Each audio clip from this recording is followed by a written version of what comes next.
రోమాపత్రిక 9వ అధ్యాయం 5వ వచనములో అక్కడ అపోస్తలుడైన పౌలు గారు ఒక మాట చెప్పారండి. ఇశ్రాయేలు ప్రజల్ని చూచి, పితరులు వీరువారు, క్రీస్తు శరీరమును బట్టి వీరిలో పుట్టెను, ఈయన సర్వాధికారైన దేవుడయుండి నిరంతరము స్తోత్రార్హుడై ఉన్నాడు, ఆమేన్ అని చెప్పారండి. ఆమేన్ అంటే అవును, నిజము అని అర్థం. అయితే అదే పౌలు గారు పరిశుద్ధాత్మతో నింపబడి చెప్పబడిన మాట. ఒకప్పుడు ఆ పౌలు గారు సౌలుగా ఉన్నప్పుడు అపోస్తల కార్యములు 9వ అధ్యాయం 1 నుంచి 5 వచనాల వరకు చూస్తే అక్కడ మరి అదే యేసుక్రీస్తు నామాన్ని ప్రకటిస్తున్నటువంటి మరి అందరినీ కూడా హింసించి కొట్టి చెరసాల్లో వేసి బంధించి చంపడం జరిగేదండి. మరి ఆయన నామంలో ప్రార్థన చేసేవారందరినీ. అప్పుడు దమస్కు పట్టణంలో మార్గమధ్యంలో యేసుక్రీస్తు ప్రభువారు గొప్ప వెలుగుతో ఆయన దర్శించడం జరిగింది.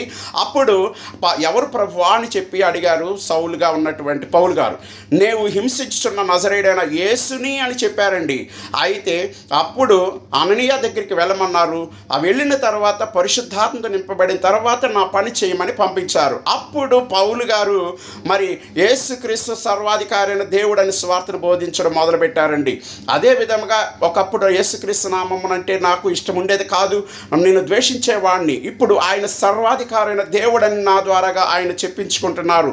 అలాగే ప్రపంచంలో ప్రతి క్రైస్తవుడు యేసుక్రీస్తు దేవుడని చెబుతున్నారంటే పరిశుద్ధాత్మ శక్తి